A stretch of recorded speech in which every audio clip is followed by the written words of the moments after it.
Episode 3 of Percy Jackson just came out on Disney Plus, and I just watched it, and I want to say right off the bat, this episode was my favorite one so far, and because of this episode, I now can confidently say that I like this show. Like, I genuinely like this show, and I'm really looking forward to see where it goes in the future. Welcome to my channel. Here I talk about TV shows, movies, I talk about video games, and I do trailer reactions. So you should consider subscribing if any of that seems interesting to you.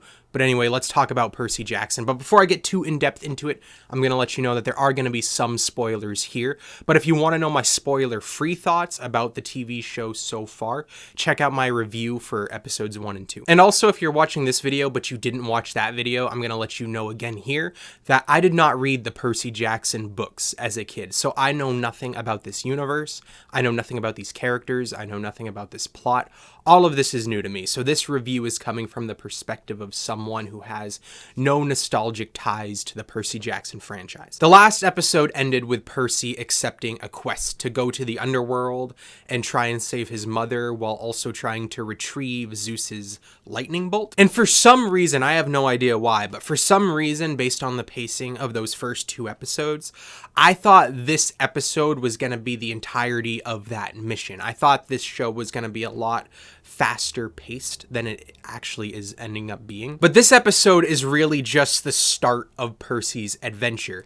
And I wasn't expecting that, but I'm not complaining because I really like this. And with this episode, it made me actually realize what Percy Jackson is and what I believe at least the first season is going to be.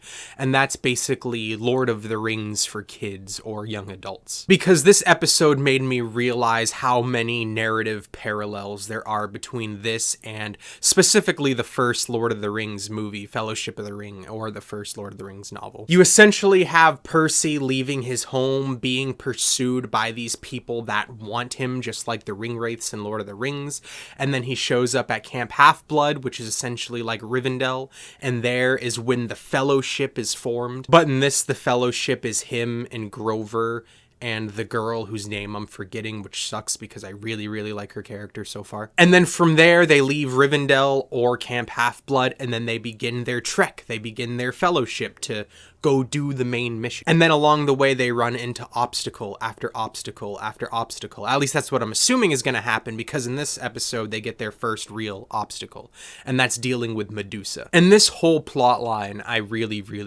liked. I really liked how they handled Medusa. I thought it was equal parts creepy, but equal parts interesting. I liked hearing about her backstory.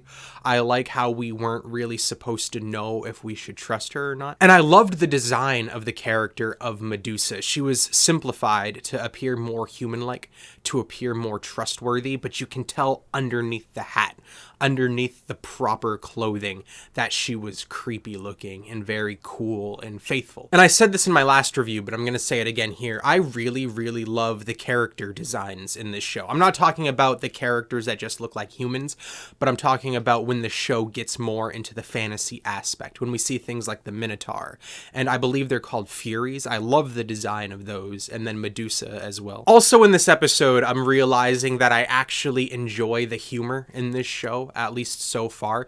It doesn't come across cringy. It doesn't really come across as humor written only for kids. I laughed a lot in this episode, and it was genuinely funny in my opinion. Also, this episode, I'm not going to say gets dark. There's no blood. There's no graphic depictions of murder, but it does some darker things than I was expecting. And I'm going to get into a spoiler here, but it ends with Percy chopping off Medusa's head and lifting up her severed head. It's really cool, and I wasn't expecting that sort of action in this TV show. But I just want to reiterate, I really enjoyed episodes 1 and 2. I liked them more than I thought I was going to, and because of those episodes, I was looking forward to episode 3. But it's with this episode that I feel like I can say so far I am a fan of this TV show. I really liked this episode. This episode made me like the characters more. It made me like the story more. And the way that the plot is playing out is something that I like more than I thought I was going to. I am a big fan fan of trekking adventures, hero's journey adventures, fellowshipy sort of adventures. But anyway, that's my brief and quick thoughts on the newest episode of Percy Jackson and the Olympians. What did you think about it? Let me know in the comments. And consider subscribing if you liked this video. I'm going to keep reviewing this TV show every single week, as long as you guys keep watching these reviews and as long as I keep liking the TV show. But like I mentioned, I did not read the books, so please don't spoil anything for me in the comments, and thank you for watching, especially if you watched this far.